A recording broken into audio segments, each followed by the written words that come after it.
All right, I think we'll get going here. It's 1 o'clock.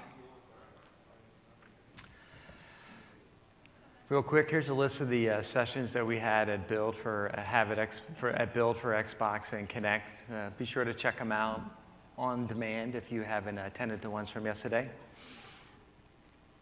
We have a pretty interesting session later today with integrating Connect for Windows with your Windows Store application, which is a new feature that we announced yesterday.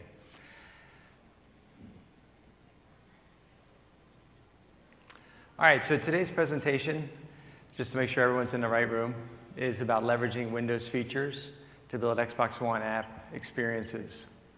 But I have a quick survey I wanted to do as part of my session, which is who played Xbox last night with their new Xbox? There we go. There we go. There's a fan. There's a couple out there. Awesome. Fantastic.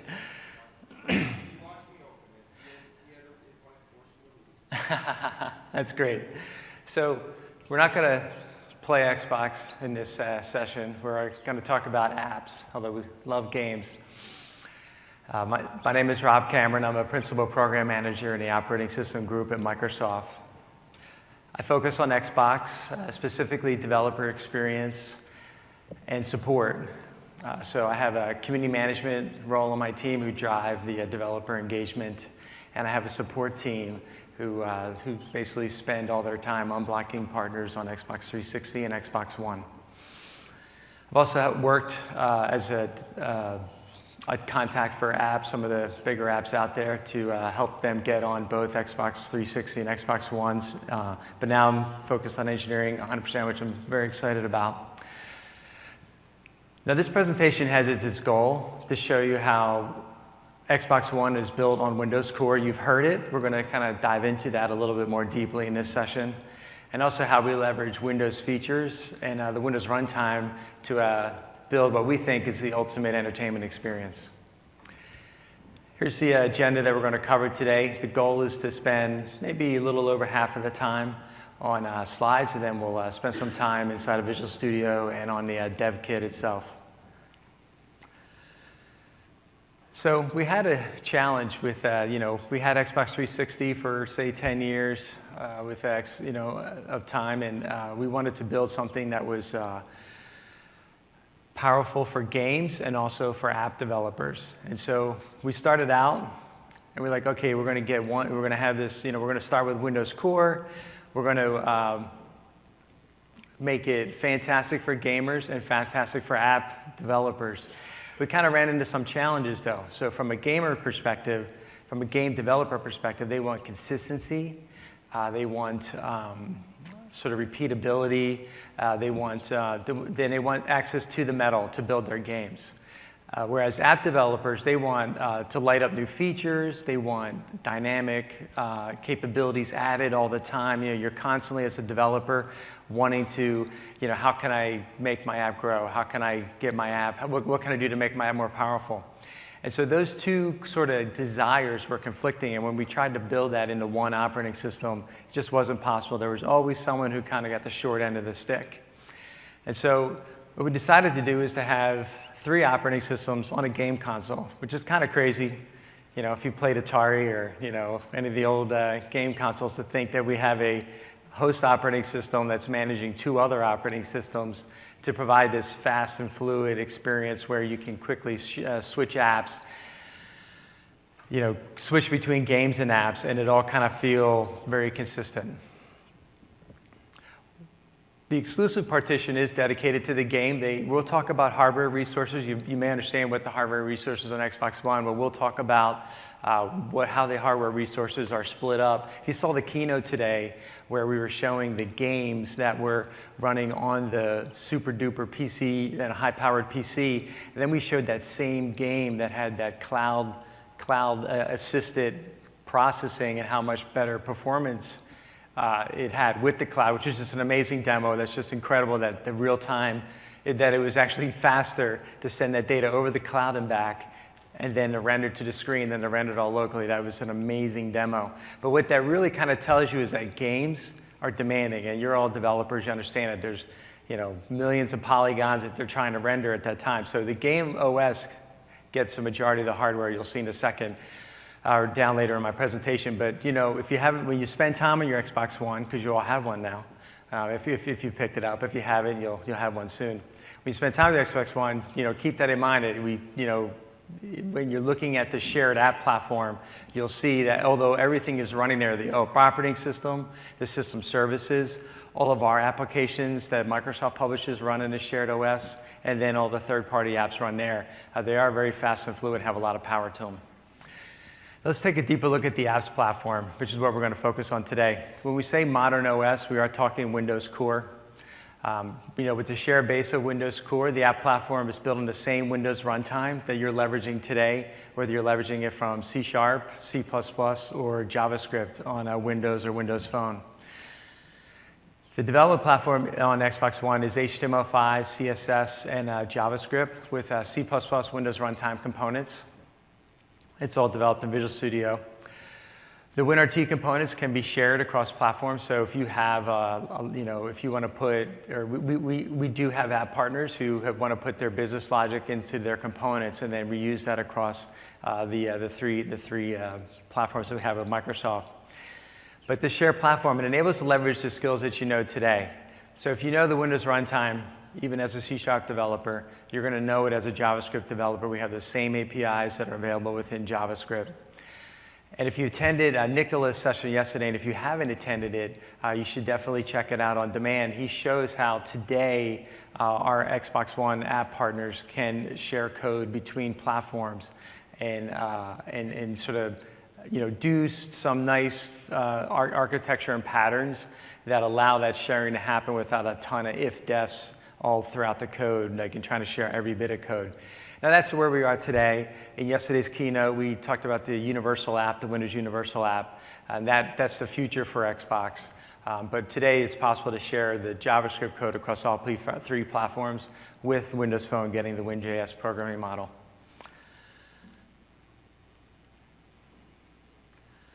So let's dive in. We're going to look a little bit at the UI, mainly on the dashboard, and just to kind of compare and contrast how Windows is driving Xbox One. I'm going to start off with user accounts. So when you sign into your Windows PC, your Surface, your Windows Phone, you're associated with your Microsoft account or MSA. On Xbox One, it's the same thing. You sign in with your MSA, and then it's associated with your gamer tag, and you're logged in. So we share that common identity that you're already using on Windows and Windows Phone. What's great about sharing the same code base as Windows is that we use the exact same parental control APIs that you use on Windows. So the Family Safety Center that you use to manage parental controls on Windows is the same tool that you use to manage your parental controls on Xbox One. Now, we talk about single sign-on with Xbox One, but SSO can definitely mean different things to different audiences. And I know a lot of you are enterprise developers. You know what SSO is. But I'll just spend a second or two explaining that on Xbox One, single sign-on is essentially pairing the subscription account with your Xbox Live ID, with the goal that after you do that initial pairing, anytime you sign in with your Live ID, you're able to launch that application on any Xbox One console and not have to enter your credentials again. Let's take a look at a few examples of how Windows Core is manifested on Xbox One and kind of compare it to what it looks like on Windows. So on Windows, if you go down, we still have the old sort of Windows 7 and previous settings, but we had sort of the new UI that's tablet enabled for settings, and it's kind of smaller. It's accessible with mouse and gesture, and that's kind of how you see it on Windows. On Xbox One, we have to think about what our users are doing. They're not using a mouse. They're not using touch. They can be using gesture with the Kinect and using gesture that way, and they can certainly be activating the UI with voice. I definitely encourage you to try out voice navigation when you're sitting on the couch. I think it works really well. I actually enjoy. I have a Logitech, one of the universal remotes. You can control everything, and you can use that with your Xbox One as well. But I find using voice to be a great way to go. So to enable those features, we have to take the Windows UI and sort of rework it for that 10-foot UI experience. And that's what you see here. Now notifications. We have the new notification center on Windows Phone 8.1. On Windows, the notifications are sort of down in the lower right-hand corner, and it's sort of similar where the settings exist. On Xbox One, the notifications are right next to where you sign in. So if you are playing a game and you have game DVR enabled, you just had a great time playing Rise or Titanfall, you recorded a session that you did, if you want to go find that video, you can go find a notification center. So you can activate it, shows, and then you see the notification. So on Xbox One, it's a bigger part of the experience because that's sort of a way, it's like your history of what you're doing on your Xbox One, and it makes it accessible to the user in a way that makes more sense for someone sitting on their couch as opposed to where everything's kind of right there when you have a mouse. You want to get to see something that you did, you can just go right back to it. Whereas on Xbox One, you don't quite have that. So it's kind of like when our Xbox One partners are designing their applications and thinking about their applications, they kind of have to think along the same lines of how do I enable this experience with, within this sitting on the couch UI. All right, pin. So on Windows, you can pin pretty much anything in your app if you want to put it onto the start screen. On the pins on Xbox One are pretty much mainly focused on apps, games, and media content is what you can pin onto the Xbox One so you can get right back to what you're watching or get right back into your favorite app or game. One thing that's interesting on Xbox One is we have this integration with search, with Bing Search. And our partners who are publishing applications, they provide a feed, and we actually check the pins against that feed to make sure that the pin is still part of their catalog. And we'll talk about search a little bit more, a little bit different, but it just kind of shows how, in our UI, we have to sort of give everything and manifest things to the user, and we want things to be successful. If the user clicks on something, we want that content to be there for the user, not so they don't have to hunt around for it. Now those are the common features that, just a couple of examples of how Windows and Xbox One, and how Xbox One is built on Windows Core and how we leverage those features. Now we're going to talk about some features that are unique to Xbox One. Certainly Windows is concerned with discovery and engaging the user as well. On Xbox One, as I mentioned previously, you're interacting with the console in that 10-foot experience sitting on your couch. And so we try to do everything we can to help users get right into the experience that they want to be in. So if they want to play a game or if they want to get into an application, the goal of the system is to get the user to that content. So for discovery, we have pins, which we just saw. We have app channels, which we'll take a look at in a second in the One Guide. And we have search. You'll see in the dashboard, the pins are on the left, search is on the right, and sort of the middle is sort of what you were doing or you are doing currently. We also have Snap Mode, which we'll look at in just a little bit second for apps, so you can do multitasking. And we also have Smart Glass, which provides an additional controller for the end user as well as an enhanced experience. If you like to kill zombies when you're gaming, Dead Rising 3 is a lot of fun. If you do decide to play Dead Rising 3, highly recommend checking out the Smart Glass experience. It's really does enhance the game experience because you're like the character's phone becomes your phone. And so I won't say any more than that, but just check it out just to get an idea of what's possible with Smart Glass and what you can do, what our Xbox One partners can do there. Achievements can be used to drive both engagement and discoverability. You can browse an achievement and say, oh, okay, to use a game analogy, if I kill 50 grunts with a Jeep in a Halo, I unlock an achievement, or a Warthog, then that's one way of like, oh, let me go try that now and get that achievement. The other thing that achievements can do is it can drive discoverability in terms of finding those things to do, and then they help to drive engagement in the sense that when you do stuff, you unlock an achievement, and then you might get a reward or some sort of special thing, or it could just be a standard achievement. And the users look for those and try to discover those. Deep linking. So if you've built apps for Windows, Windows Store, Windows Phone, we use the same protocol activation model that's available on Windows on Xbox One. Now on Windows, you can sort of define your own protocol activation. For Xbox One, we have the apps implement a same sort of protocol activation specification so that deep linking to one app or another app works very consistently. So you can deep link to the playback page, to the media details page, or to the default page or the front part of the app. Pretty much, when you look at the deep linking, so when you go to search, you're deep linking into applications. When you go to pins, you're deep linking into applications. And from an application, you can deep link out to the Xbox One browser as well.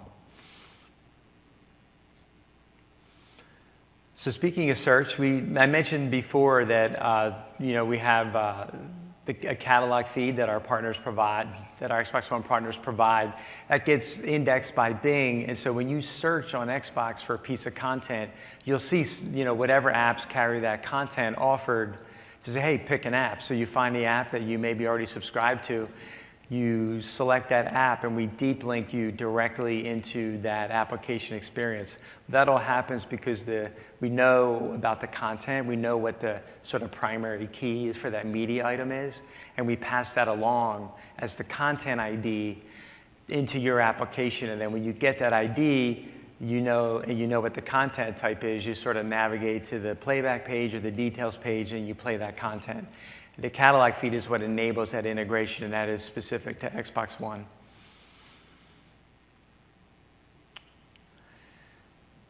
So here's how we think about discovery and engagement with the related APIs. So we have the Xbox Pins API, the apps call, and we'll just take a quick look at it in code, but essentially, you add the pin, you add the information on the pin, the ID for the media item, so that when the deep link comes back to you, you know what item to go look up. In the sort of the core part of the home screen, we have in the dashboard, we have the home. Home is all about you, your settings, your configuration. It's what you're doing currently, and we call the BAT, which is the big, amazing tile for this presentation. 101, I might call it something different, but it's a big tile that your app is running in live, and we'll take a look at that when we get to the demo portion. This is Windows Core. We use process lifetime management just as what you would expect to see on Windows. So we have suspend, resume, no terminate event. When the app is kind of hidden, it's suspended, and it comes right back. For our Xbox One partners, we have a template app that really helps maintain the state for you and kind of makes that feel like you're getting right back into the experience. Then search or could play, I kind of just talked about that a little bit. We had that search catalog feed, and again, we have that deep linking connection to get back into your application. The only thing I would say back on this slide is when we're talking about process lifetime management. I remember about a year ago in May when we were first talking about the Xbox One, and our leadership is out there kind of telling the world that, hey, we're going to have this amazing, fast and fluid operating system. And I was like, we love Xbox 360, right? But if you spend time with Xbox 360, those terms may not come to mind when you're switching between applications. And so here we are with Xbox One coming, and I thought to myself, man, I hope we can get there. And I think that when we launched Xbox One, we did get there. You can switch through apps super fast. And again, this is all powered and enabled by Windows. So let's talk about the One Guide. So we had the One Guide, which is, the One Guide right here, I'm showing a mock-up of TV listings. So you can connect your cable box HDMI in or your HDMI out from your cable box into the HDMI in for your Xbox One. And when you do that, you can play your live TV through Xbox One, and this would be the guide for that. So that's sort of a consumer and user experience portion of the One Guide. From an app channel standpoint, applications have the ability to, by default, install 4 channels that feature content from their application. So here's an example from the OneDrive. So you install the OneDrive app, you run that app, it can install up to 4 channels. For a typical media application, it might be featured, your featured content, what's new, what's popular.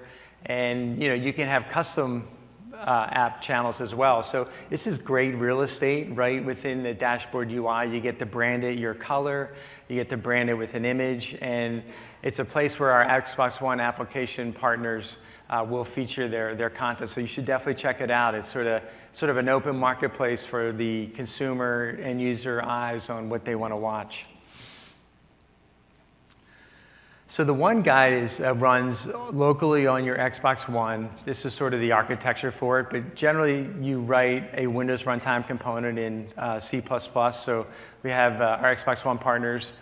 They develop a background task written in C++. You load that when you first run the application to sort of create the channels, and every time you run the application, you update the channels. When you first run the application, you register that background task in code, and so then the background task can run every 15 minutes, every 30 minutes, and sort of keep those app channels up to date. And so if your user's just browsing the app channel and they haven't gone into your application, it enables your application to still let the user know that, hey, I have this new content, because you can list, what's new. That what's new channel will be updated even when your application is not running via the background task. So app help, if you're on your Xbox One console and you say Xbox help, and you show it'll bring up the help manual associated with each application. It's just an HTML file, a single HTML file that our partners use to basically help reduce their support costs and ideally, help the end user get what they need when they need it within the application. You can make it context sensitive. Just want to mention, it's one of the features that is available on Xbox One. Monetization. So we support advertising, video on demand. So we certainly have applications that you can just watch content and they'll have advertising interspersed with their content. Transactional video, which is like, say, Xbox Video is an example of a transactional video on demand app. We have Vudu, Crackle would be an advertising video on demand app. Vudu would be, say, an example of a transactional video on demand app. We also have subscription video on demand, ones you would expect. Netflix and Hulu Amazon are three examples of subscription video on demand applications. We also have a new option that's just coming available, is the ability to actually sell physical goods from within an Xbox One application. And this is where we're looking for innovation apps and apps that can sort of bring a different type of experience to Xbox One within our apps program. All right, so now we're going to get down into the app platform portion of the presentation. So I say a vast majority of Windows Runtime API set is available on Xbox One. So I went to the engineering feature guys who kind of focus on the Windows Runtime, and they kind of went back and forth trying to figure out, like, what can we say? Can we say it's 99%? Can we say it's 96.7%? And so what they felt most comfortable with was saying was 90+%. It's probably higher than that, but that's pretty good. I mean, we have pretty much all the APIs from the Windows Runtime that you would want to use. We have Media Foundation. It's the same Media Foundation available on Windows. We also, and again, I mentioned earlier the programming model. It is the web programming model, which we find if you look at the different TV development platforms that are out there, the different TV platforms that you can target as a developer, the web programming model is pretty common across those TV devices, is what we see. And of course, there are specific APIs for Xbox One, such as the Xbox One pinning API is a little bit different. We have many different APIs related to user management, of course, because we're focused on the Xbox Live ID when the user is signed in. All right, so what does the platform provide? So we are IE10.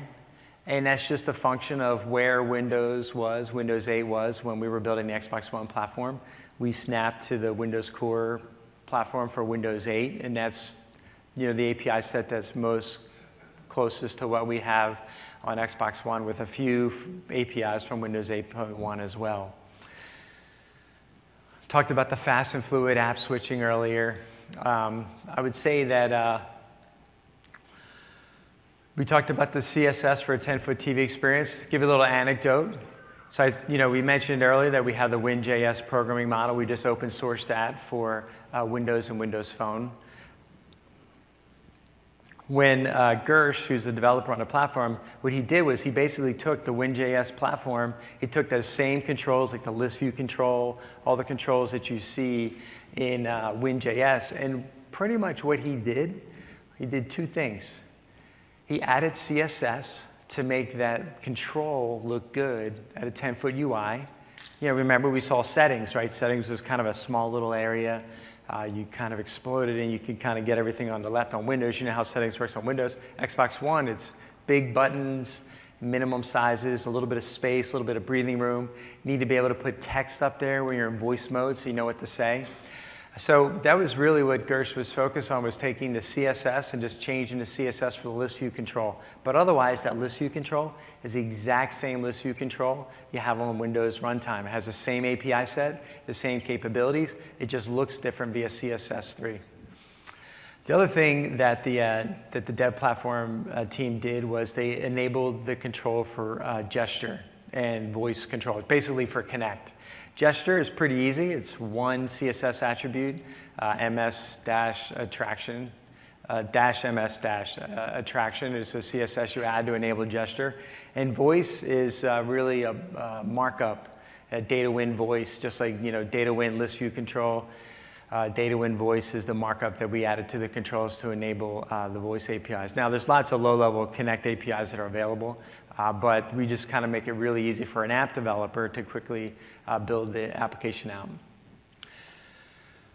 We have connected storage on Xbox One. It's different than on Windows. It's sort of a unique feature in that we replicate. Windows has it's a remote storage capability. We use a different API set because we're kind of focused on connected storage. We're replicating large chunks of data, which would be mainly games.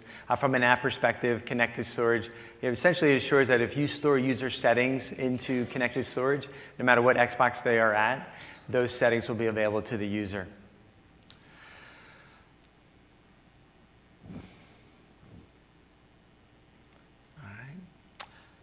Multitasking. So we have a full mode, fill mode, snap mode on Xbox One. You can see the relation to Windows 8, where we have the snap mode on the right for Xbox One. Enable multitasking. Examples of snap mode would be playing a game while watching, say, a sports or football match in snap mode. Maybe have the volume up on the game. You're on the football match. You're gaming. There's a score. You take the app that's in snap mode, make it full mode, kind of see the replay, and then go back to your game. So it's the kind of experience we enable on Xbox One for our app partners. Let's talk about resources. I mentioned earlier on how we're going to focus on resources. So in full and fill mode, you have 448 megabytes of RAM, 2 CPU, and of course the GPU processing power there, and then the full HD at 20 megabits for streaming. In snap mode, you have the same amount of memory, which is good. You don't have to worry about our Xbox One app partners don't have to worry about dumping memory when they go into snap mode. We have a little bit less CPU, or a lot less CPU and video or GPU. We still have good streaming there. Generally, what we have our app partners do is when you go into snap mode, you switch to a just standard definition stream, and you kind of lower the demands on the application, turn off animations in snap mode, do those types of things to make sure the snap experience is a good one. Notice on background tasks, and this is where we get back to those 3 operating systems and how we optimize for game development.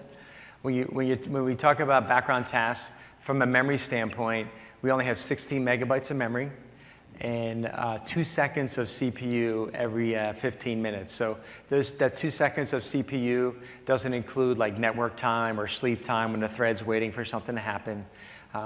But you can kind of see that, or think about it, if you had a bunch of background tasks and you're in the middle of playing a Titanfall, you don't want those background tasks to interfere with your gaming experience by taking up too many resources. And so that's, for example, why we don't enable background tasks in JavaScript on Xbox One. It's just not enough memory there to support background tasks in JavaScript and still have that full-on game experience. Remember my analogy, I was referring to the Keynote where games have a lot of demands on resources, and we really optimize for that. And so that's why we have the background tasks in C++. All right, so those are my slides. Looking good on time, so let's go ahead and switch on over.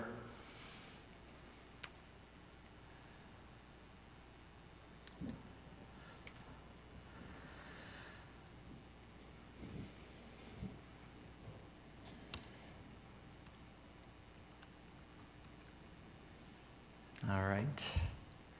Okay, so I have my Xbox One console. It's like my friend. Whenever I sign in, I reboot my PC, the first thing I do is I fire up an admin Xbox One console. So we have the dev kit here. To talk to the dev kit, you can set the API within the Visual Studio project, or I can just type XP Connect, and I'm connected. I have my default console set to its current IP. So if I move it, I have to reset it. So that's what enables the communication between your laptop and your dev kit. They both need to be on the same subnet. Let me bring up Visual Studio. So what I'm going to do here is just going to do File, New Project. Just kind of expand things a little bit here. So we have the projects, basically the WinJS projects for building out the different media application templates. So we have a blank app. What we did was consuming media is a big part of Xbox One. And so we really focused on building out a really rich Visual Studio template that it kind of helps jumpstart our partners get right to adding their content to the app. And if they want to take this app and kind of wire in their content, rebrand it, restyle it a little bit, and then our Xbox One partners can ship that app and you can get to their content as a consumer. From a developer standpoint, we put a lot of code and effort into that template. The only other portion I would say here is to mention, if you go to over here is where you can build the Windows runtime component in C++. So what we'll do is we'll just start with a new template here. I will put it here. We'll call it Contoso. Actually, we'll call it Contoso 2. Oh, wait.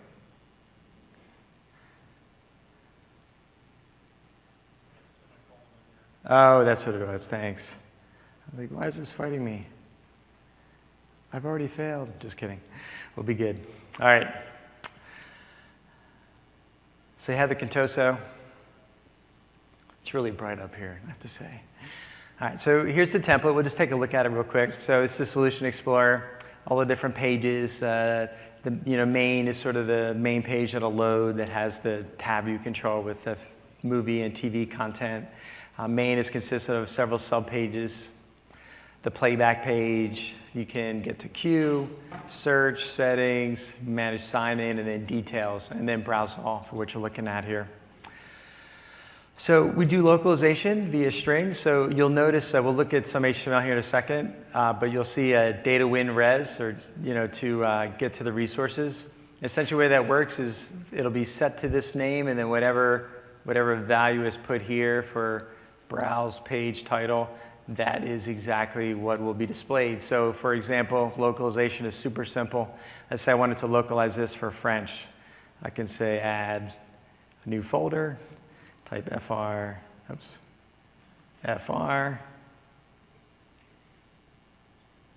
can copy this, paste it into that folder. I come up in here, and then I could start to basically edit these for the French, put the French version for browse all, put the French word for browse movies, etc. And then if the app was launched in the French locale, these resources would automatically be loaded and the entire UI is in French.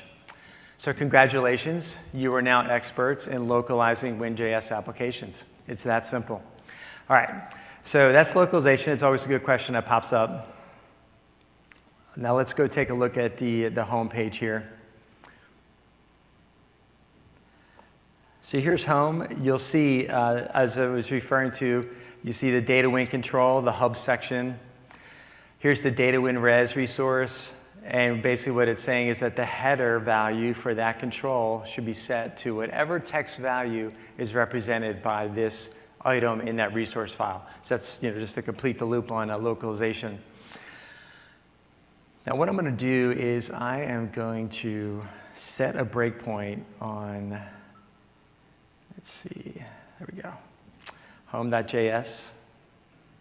You see, it's not quite like a code behind on ASP.NET, but it is linked to the HTML page. This is the JavaScript page that sort of runs when that page gets loaded. This is the JavaScript that runs. It's the ready function that fires. This works exactly like on Windows. So everything you're learning here would completely apply to doing Win.js development or HTML, JavaScript, CSS3 development on Windows. So what I'm going to do is I'm just going to set a breakpoint just for fun, so we can take a look at some of the tooling that we have available to us. So I'll set 2 breakpoints here. So what's going on here is we have this container, a page promises. A promise is how we do asynchronous programming in Win.js, whether on Windows or Xbox One. You sort of like fire, we fire this event, or we call this method rather, movies.getFeaturedData.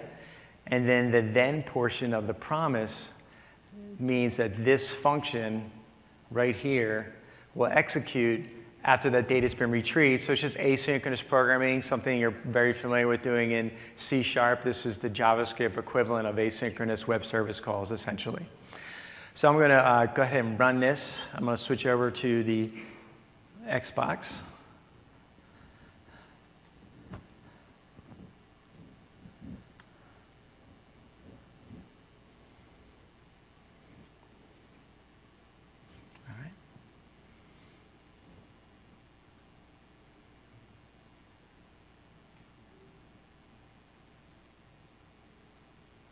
It's thinking.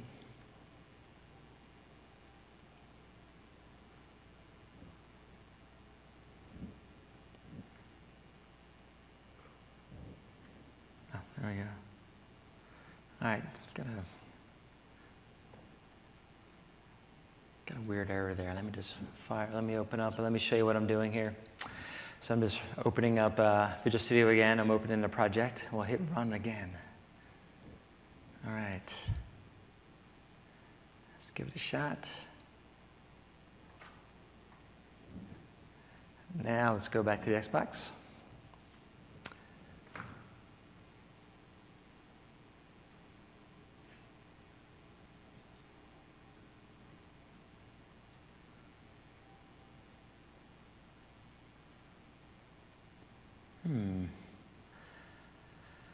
Okay.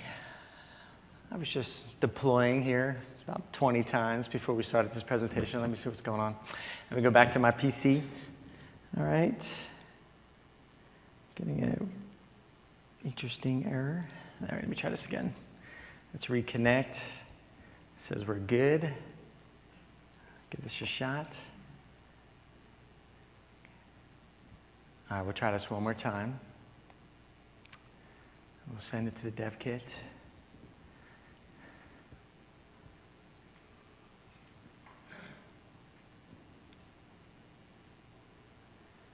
All right. Let's go back over.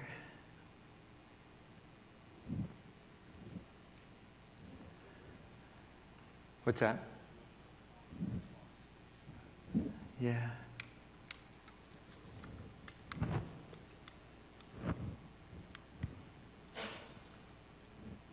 Let me do this. I am going to switch my demos real quick. Here's a beautiful thing. We can do all my demos on Windows instead. So that's what we're going to do. It's my third demo. We'll just do that one first. So let me just tell this guy to go to sleep here for a second. Let's go back to the PC. So one of my other demos is going to show you how we can take the Xbox project and get it working on Windows. So we'll do that right now. We'll do that instead, and we'll let the Xbox come back. All right, so here we have this, oh, thank you. Here we have our project. I'm gonna switch back to the project here on the desktop. as soon as it comes back here. Here we go. Awesome. Actually, I'm going to leave these breakpoints. And what I'm going to do is I have the Xbox One project, so let me go ahead and do my third demo. And what I'm going to do is I'm going to go to the Windows Store here. I'm going to select blank app. I'm going to call it Contoso Windows. I'll tell you a little story when I'm doing this. The guy who did most of the Xbox One development did like 90% of his development on Windows. He built the platform on Windows, and then like when he needed to, he'd run on the dev kit. And it just kind of shows you how compatible the platform is. Now, I've just added a blank Windows project here. And what I'm going to do is I'm going to go into Windows Explorer, and I'm going to grab the project file, the key, and the manifest. But first, I'm going to rename the manifest because we can't have two files with the same name in the same folder. So just rename the manifest. Let me just grab that again. I'm going to copy those. I'm going to go up top here. I'm going to go into my Xbox One project. I'm going to paste those files in there. Now I'm going to remove this project.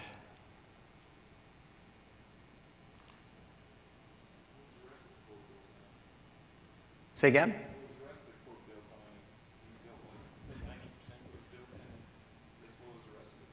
Yeah, he built most of the Xbox. He like did all the development of the 80K of the platform. So the sort of the WinJS for Xbox One, developing on Windows. The web? The dev kit. Yeah, the dev kit. All right, so let me just grab those files. And I will go into let me just recap this, make sure we're good. All right, so I will come to the solution folder. I will add, what I'm going to do is I just copied the Windows project that I just created, and I just put in the same directory as the Xbox One project. So if I go in here, I go into this project, you'll see there's two project files. I'm going to add the Windows project. And what I'm going to do for the Windows project is I'm going to show all files. I'm going to remove this one, exclude it from the project. And I'm going to add the package Win because that's the one that we want here. And so if I take this Windows project, let me just close this up a little bit. Let me hide the folder. So we got a few things that are broken on the project, so we're going to fix them. So the way we're going to do that, and again, all I've done is kind of took the Windows project and copied it into the Xbox One project. I'm going to take all the Xbox One files, and I'm going to make all of them part of this Windows project and get it running on Windows. So let me just do that. So to do that, I'm going to show all files, and what I'm going to do is sort of it's not really a trick, but I'm going to remove all the folders. And by removing that folder, like if like you see some of these files are here, if I remove all the files, or I exclude the image folder, and then if I just include it back into the project, it automatically selects them. So you see we have default.js that's common between the both of them. So if I exclude all the folder, then I include it, I get all the JS files. So it's sort of a shortcut to bring everything in. So what I'm doing is I'm bringing in all of my Xbox One project files and folders into the Windows project here so that we can have the same product working on both platforms. And that way I can build my, as a developer, I can build my Xbox One project while I'm on an airplane, for example. So let's see, we should be pretty good there. Now we have the package Win. Now, what I'm going to do is I'm going to show you the default.html. So this is the default.html that runs on Xbox One. So notice here we have a double /. That's because the Xbox library, the WinJS library for Xbox One sits on the recovery. It sits on the console itself. It doesn't ship with the app. So that's fine for the Xbox One project, but for the Windows version of the project, I need it to reference a local file. So I'm just going to copy it. And then I'm going to change the name of this one to be default Win. I'm going to exclude this one from the Windows version of the project. Now I need to edit my package manifest here. And I just need to update the default file to default win.html. And then the last thing I need to do in default to win is to change it to just a reference to a local file within my application structure. Now, where does that file come from? Because I just told you that it's on the Xbox One sort of operating system itself. Where I get that from is I'm going to remove the Windows library for JavaScript, and I'm going to add a reference to what we call, for now, the Xbox library for JavaScript. And this is, again, all in the Windows project. So after doing all of that, we should be in pretty good shape. I might have missed one or two steps. Let's see. Let's go ahead and run it. Now, I just ran the Xbox One version because that was the default. Yeah, okay, no worries. Let's, we actually want to run the Windows version of their product. So let's go ahead and run it. Deployment errors, that's all right. Oh, I know what it is. So I knew there was something I forgot. So if I notice here, the splash screen has this particular name. So I just have to go back into my Windows manifest here.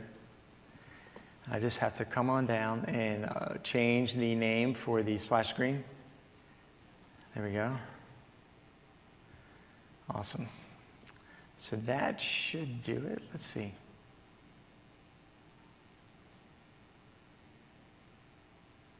Fantastic. So there's my Xbox One project running on Windows. I'm going to let it run. I'm just going to skip over the breakpoints real quick, just so you can see it. So this is my project running here. I had previously deployed the project on Windows. So if I go back to my dev kit, oh, it's still booting. We'll just go back here to the PC. But it looks exactly like it does on Xbox One. It has the same larger size buttons. It pulls in all the CSS. It's the same CSS as when running on Xbox One. So I can do all my application development right on Windows. So let's, so I just hit the breakpoints again. Let's go back to the app. Now if I drill into movies, now if I hit play, the smooth streaming component is a different component. It's one that's compiled for Windows. If I hit play, it's not going to work. So I go to play, it'll give me an error and it'll crash. I'll say, oh, that's right. That's okay. We'll fix that in a second. But if I go back to the back button, I hit my breakpoint. So before was going to show you, I could show you here running on Windows, is that I'm calling get featured data from our data provider, sort of our data tier for the template. And I was talking about promises. What happens with the promise is the .then gets fired asynchronously and then will land within this little function. So say I'm writing my code and I'm troubleshooting and I want to kind of debug and see what data I'm getting. If I click run here, now I'm inside of this little function. So the asynchronous call has returned. Now we're calling local data within the media template. We just ship with some fake data. But if you're making a web service call, it might take a few more seconds for that event to fire as you're getting the data back, but it works exactly the same. So let's say I want to see what the results are, and I want to explore to see, did I really get the right data? So we have this tool, it's called the JavaScript console, which is a great little tool. I'm going to sort of dump right in here, results. And so there, I just type results, right? The results variables here. So what I can do is I can expand out. I can explore, oh, that's the content ID. Yeah, I'm expecting movies. I made a call to the movies API. So the JavaScript console is a great tool that enables you to be able to expect your data. And really, when you're programming this programming model, it's a little bit of different mindset. I mean, just my background, I spent many years focused on Silverlight. I co-authored a few books on Silverlight. Solo authored a couple of Windows Phone books on Silverlight and XNA. So I spent my time in that world. JavaScript, it's, I enjoy programming in this programming model. It's a lot of fun.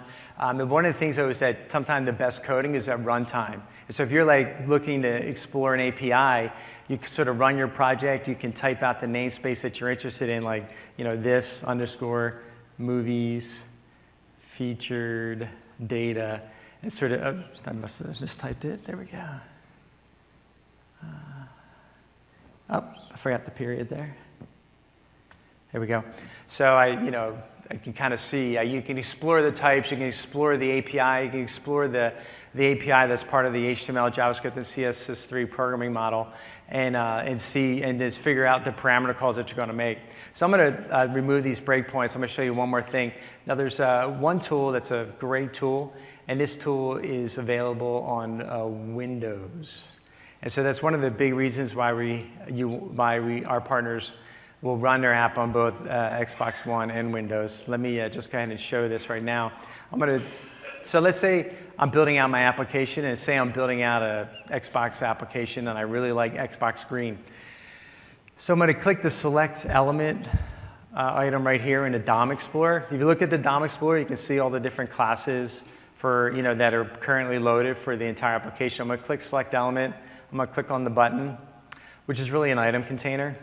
So it selects the item container capture proxy. That's what's hitting the invoked event, but it's actually declared up here. Now, if you look, it says layout, home, section 3 slot. This is our grid approach. If you attend the design session for designing the ultimate 10-foot experience, Eddie Mays will talk about the grid quite a bit. So if you look at it, layout, home, section 3, slot 1, we switch to the app. It's like layout, home, first section, second section, third section, slot 1. So that was what I selected. And you see in here, this is the item container control. If I kind of expand things out, I select the Win item. If I go down to the bottom, I see the background color. It's Contoso blue. And I really love Xbox. So let me just change that up. Make it 16, 24.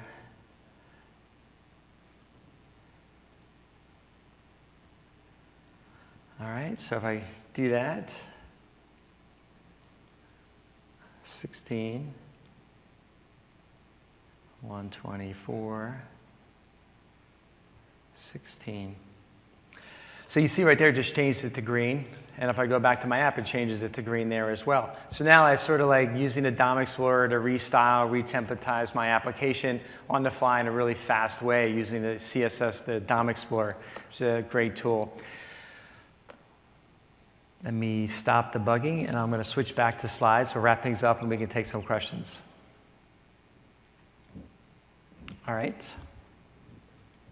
So as I mentioned, we have a bunch of APIs that are Xbox One specific. So the way we do that is we feature check where we need to, and it just kind of works. You saw, I mean, the code in the template, we have tons of code in there for user management. It's just Xbox One specific.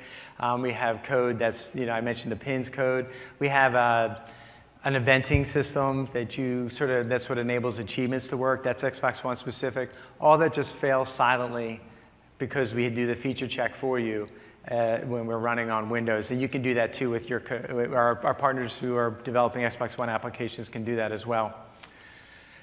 So speaking of our partners, we do have a developer partner program that if you're an agency or a consultancy and you're currently building apps for Xbox, for Windows or Windows Phone, you can email this alias. There is a live person at the other end of that email alias. We will respond, and we'll send you a list of questions, and that can help to kick off the process if you are an agency or consultancy and want to join our Xbox One developer program. So in summary, Xbox One is built on Windows Core. We want you to take advantage of all the great features in building Windows Store and Windows Phone applications. Windows Phone now does have the HTML, JavaScript, and CSS3 programming model with WinJS, which we just open source, which is fantastic. So you can kind of get started with that today, and then in the future, bring that application over to Xbox One, as we mentioned where the program is going yesterday with the Windows Universal app.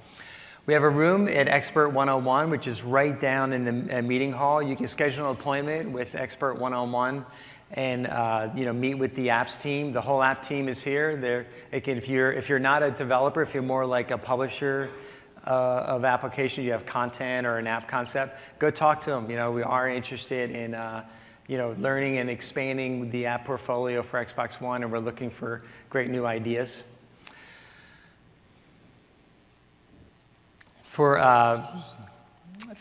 So at this point, I think we'll open it up for questions, and then let me put it on the survey slide. So here you can use it for your phone to take a picture, send a survey. Thank you so much for attending my session. I really appreciate your attention. I was so excited to be here in front of Build. I used to focus on Windows Phone and did a lot of eventing and presenting for Windows Phone. And then I joined the Xbox team and I kind of disappeared. I went dark. And so now maybe my blog can come back to life and other things. So anyway, it's fantastic to be here. Thank you so much. And if you have questions, come up to the mic.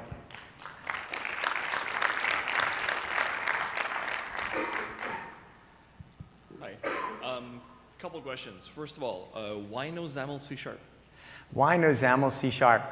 So, we are focusing on the template experience, and in looking initially at the partners who came to the platform as experts on that platform, most of the other platforms are HTML, JavaScript, C++, CSS3 based, web-based programming model, and so it sort of made sense for us to start there. And then from there, as we announced yesterday, there are intentions to bring on the other programming languages that are available as part of the Windows Universal app in the future. And since it seems to be a very gated process to get access to a dev kit and partner with Microsoft on this, what's the story for indie developers, self-publishing, and basically turning this into a little more of an open platform rather than the closed system it is now? No, absolutely. The console development has generally been more of a closed platform in general. And so we want to open it up. We have the developer partner program, which people can join. If you're more of a publisher, we do want to hear from you. We are opening up. We're not, we do have apps that we're interested in, but we're also interested in getting innovation apps. So we've sort of opened the door to a degree. The apps team is here to hear those concepts. Obviously, in the future, if you were here for yesterday's keynote, you heard that we want to have the universal app, Windows app concept across platforms, and we want to get there. He sort of covered what I was going to ask, but I have. Can we deep link to a different third-party app? That's a great question. Generally, if you can deep link to apps that you ship, so you might notice that some games also have like a hub experience that you can snap next to the game to sort of enhance the gaming experience. Those can deep link between each other. If you have a business relationship with another app partner and you agree to be able to deep link into each other, it's something that's potentially an option on Xbox One. Okay. Yeah. Dev program only open to agencies for now? So that is the development partner program. If you're not an agency, if you're an app developer and you think that you have an application that would be a unique or interesting or different sort of consumer experience on Xbox One, come talk to the apps team. We're here today. If you don't have time, if you don't speak with them this week, it's certainly, if you're working with our DP and evangelism team, you could also talk to them and see, and try to start that way to get into it. But it is a curated program. Any other questions?